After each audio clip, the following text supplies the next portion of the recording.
Greetings, petrol heads. Welcome back to Automation, the car company tycoon game. Today is the last review of the week, because it's also the last episode of the week, of course.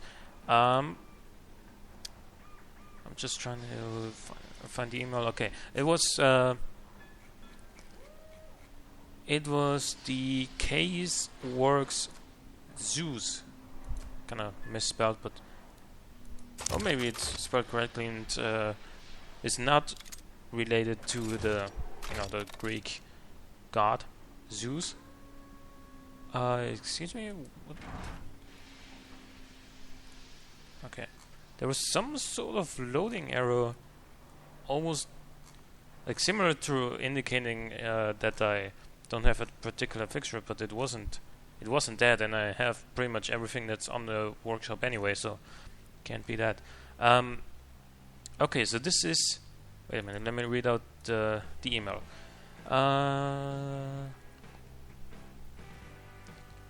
Okay, so this is basically a supercar, and he wants me to build a race version out of it. And he is Nirat. So yeah, okay. Let's see, this is a 1990 mid-engine supercar then. It has a carbon fiber monocoque. The engine is mounted longitudinally. Pushrod suspension front and rear, aluminium panels. Okay, and then the looks. I mean, the looks. I like him. It's sort of. It's not as aggressive for anything like a Lambo. It's distinct. It's elegant. And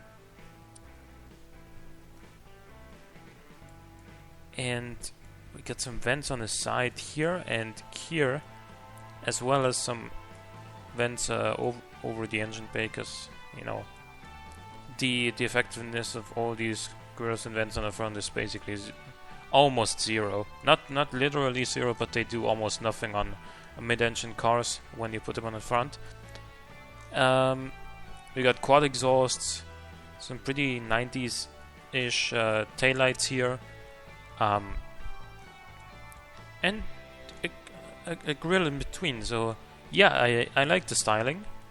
Looks good. Is it rear-wheel drive? Yes, it is rear-wheel drive. Okay, what do we got? We got a. Okay, this is a new build, huh? Been waiting for the twin turbo V12s, of course, and here they are. Here's the first one. An aluminium V12, 4 valves per cylinder, and turbocharged, as we can see here. And here on the bar, on the boost pressure, of course. Billet steel crank, I-beam steel conrods, forged pistons. So, and we're making the devil's amount of torque. 9.1 to 1 compression ratio. Moderately aggressive cam profile. Not overly aggressive. Lots of quality in the head section. We get a huge water-to-air intercooler. Pretty big turbine. Not so much compressor, not very high on the AR ratio either, and the boost is 0.8 bars, which could be higher. Did I mention it had 5 liters of displacement? By the way, I don't think I mentioned the displacement. Silly me. Multi-point EFI, then throttle per cylinder configuration and the standard intake. So this is. Your average, sports car turbo tuning, if you will, or as for not turbo tuning. This is the fuel system, but this is what you'd want on a sporty turbocharged engine, because the throttle per cylinder configuration makes for a lot more throttle response, and you need that because turbos will decrease your throttle response. Fuel mixture is 13.5 to 1, and then RPM limit is 70 to 100. So reasonably high RPMs. No first muffler, only a straight through second muffler. Yeah, we got quite a lot of quality everywhere. So I would expect this thing to be decently reliable. 58.9 is not bad for a 1990s car, but let's listen to this turbo V12.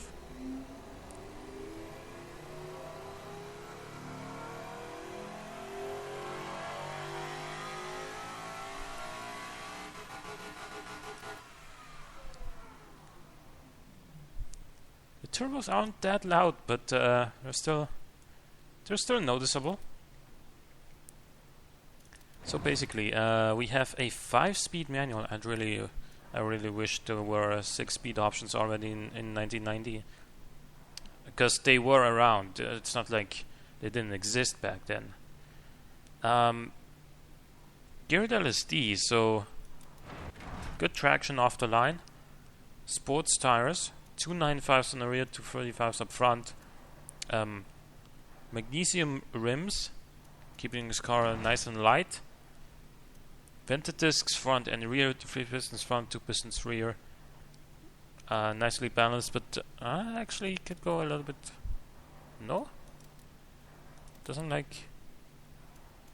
It would actually like a little bit more rear brake as far as drivability goes. Interesting. Fully clad under tray. We are making some downforce. Cooling airflow is just enough.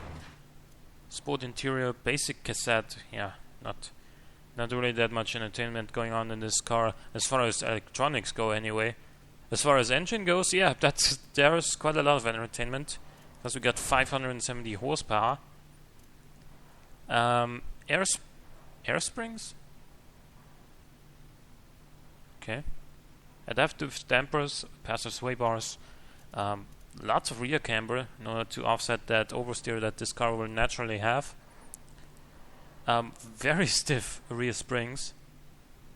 Not the best ride quality. Pretty low ride height. Still no bottoming out though. Economy is obviously terrible, but that's to be expected. Acceleration is awesome. 3.4 seconds. And let's see. Because he asked me to build a sort of race version out of it. You know, we need to set a benchmark. So we have the numbers that we're trying to beat.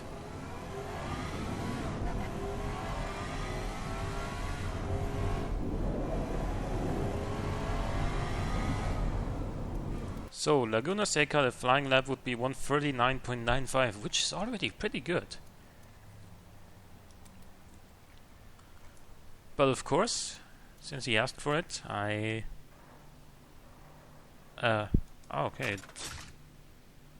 now it has like new nomenclature. It's no longer car trim 1. It's whatever trim name you cloned plus clone behind it.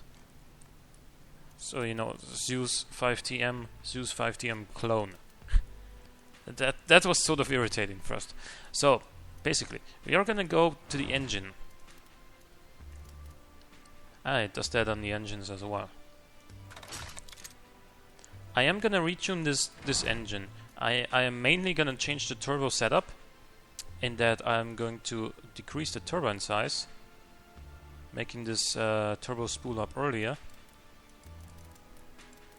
Don't be afraid, yeah, momentarily we're making less power now, but watch this.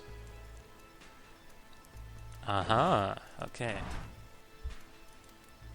So, 595 horsepower already. Still want this to be a little bit lower.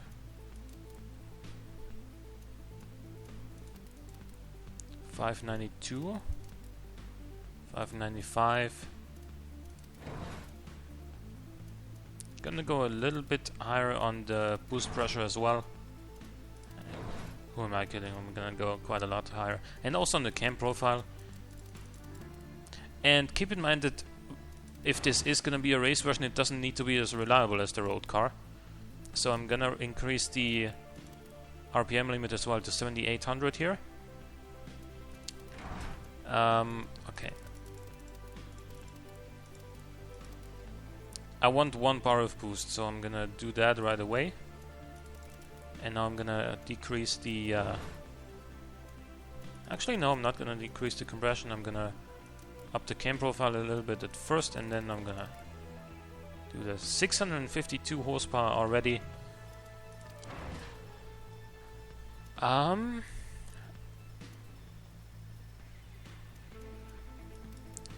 Gonna go a little bit lower on the turbine still. 669, let's go for 676. Oh, we need bigger exhaust as well, of course. 690.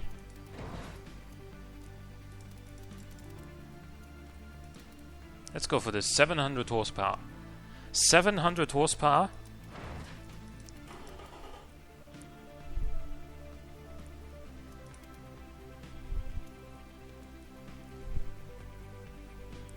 Not really gaining that much weight. Okay. Gonna go a little bit shorter on gearing.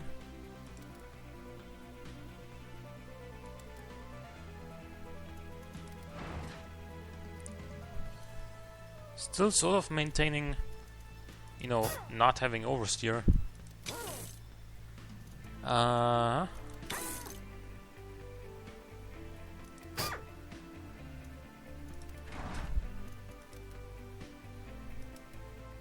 Gonna go a little bit higher on the front spring stiffness.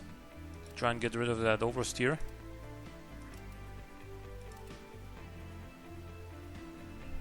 Maybe a little bit more rear camber as well. Yep, it does like that. Do we need bigger brakes? Yeah, we do.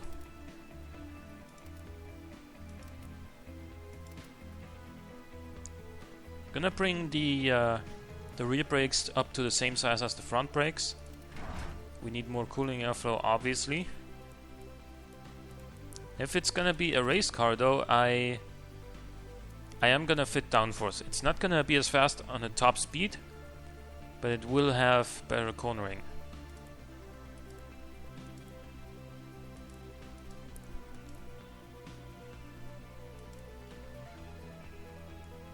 Let's stick with this. With 305 km an hour, it's still actually faster in top speed than the road version, but it will be significantly faster around the track, hopefully. Other than that, that's not better. Let's see. I'm gonna go and see what this does now.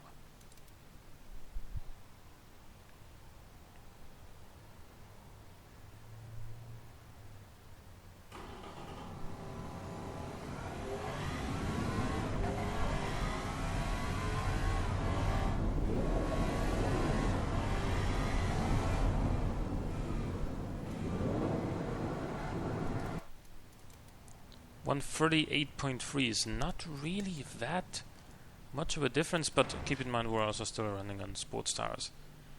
If we go on the semi-slicks and we have a little bit of oversteer, but not anymore if we increase the rear tire width. So let's try again.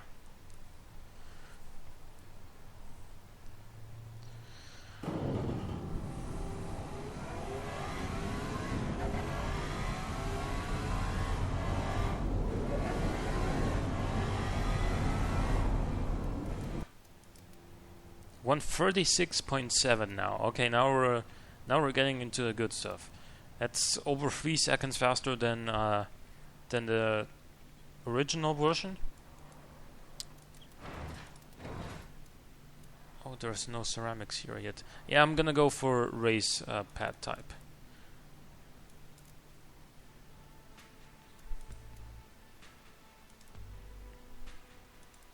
Doesn't like that. Yeah, I think this is the best balance for now. But that, no. Yes. No, not really. Let's leave them both at the same diameter. A little bit more rear wing angle. Gonna get rid of that brake airflow, I think, because we don't need it. Back to 305 kilometers an hour. Okay, let's see.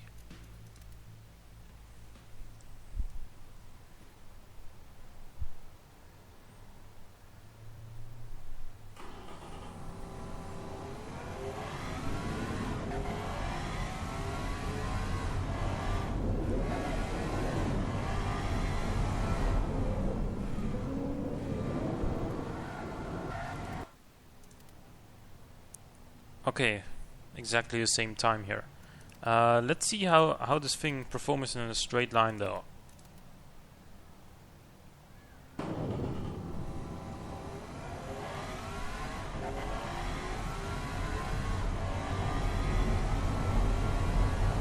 Wow.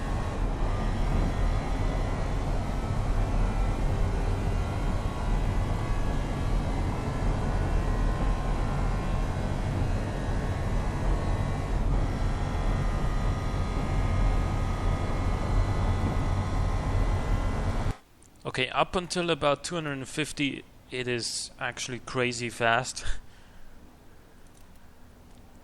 The quarter mile time should be pretty damn good as well.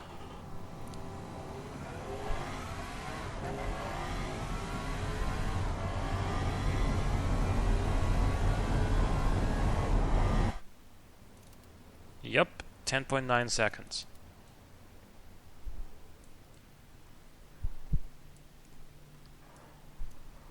You know what, I think I'm gonna mess with the engine a little bit more, because we do have so much reliability still to work with.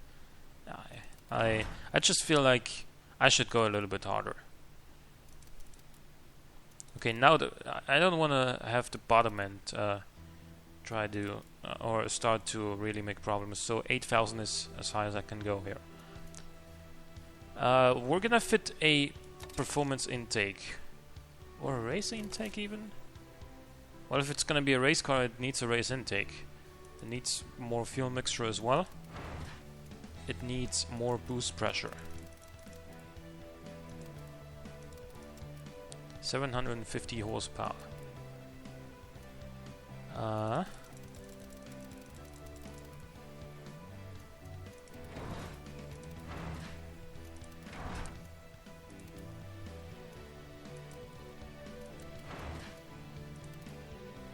796 horsepower.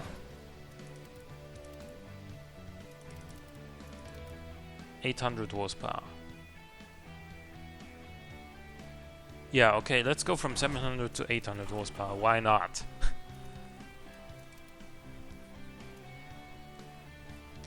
That might be why not. The drivability is dropping quite drastically. We are also now making oversteer again, which is pretty bad. That is probably the cause for the drivability dropping. Please, would you...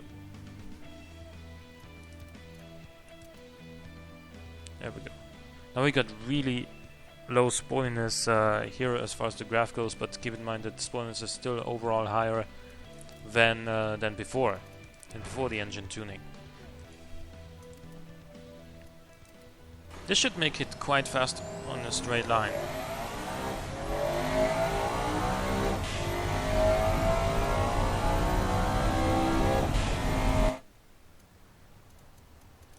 That was the quarter mile already? Damn! Yeah, that was really, really fast. Oh, and one more thing I forgot. This being a race car, it doesn't need mufflers. 801 horsepower is what we're making now. Yeah, okay. So, does this make it even faster?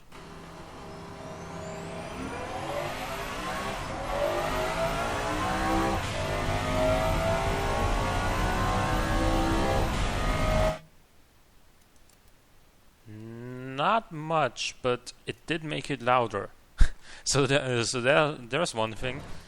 3.1 seconds now as far as acceleration time goes. We are making quite a lot of wheel spin.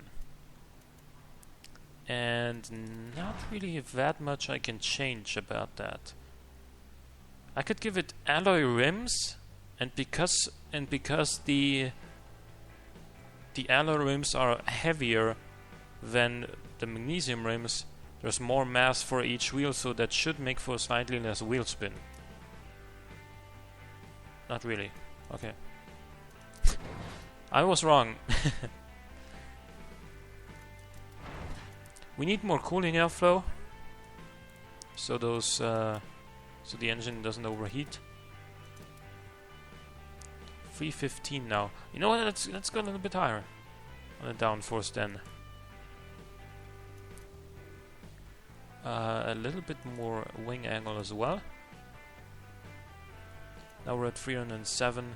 That's still enough for a racetrack, or for most racetracks. Oh, and that's not where I wanted to go. I'm sorry.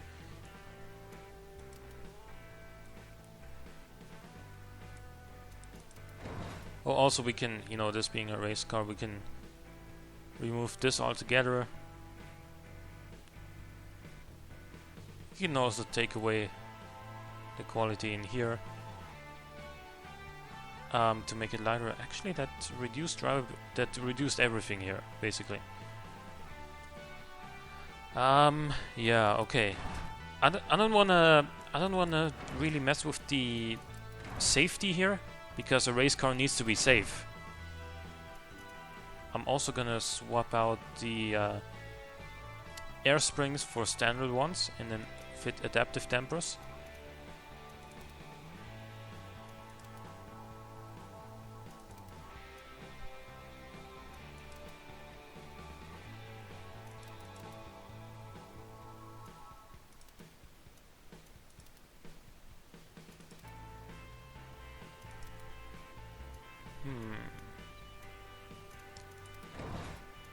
Need narrow front tires, huh?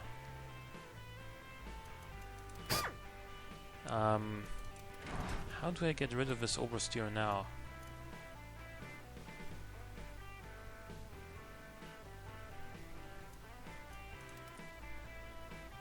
Not like this.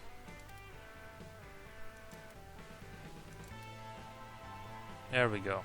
Okay.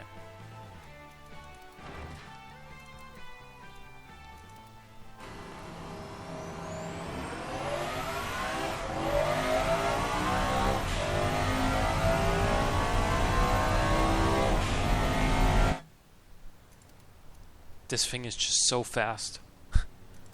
Let's go to Laguna Seca. So the original trim did a 139.95.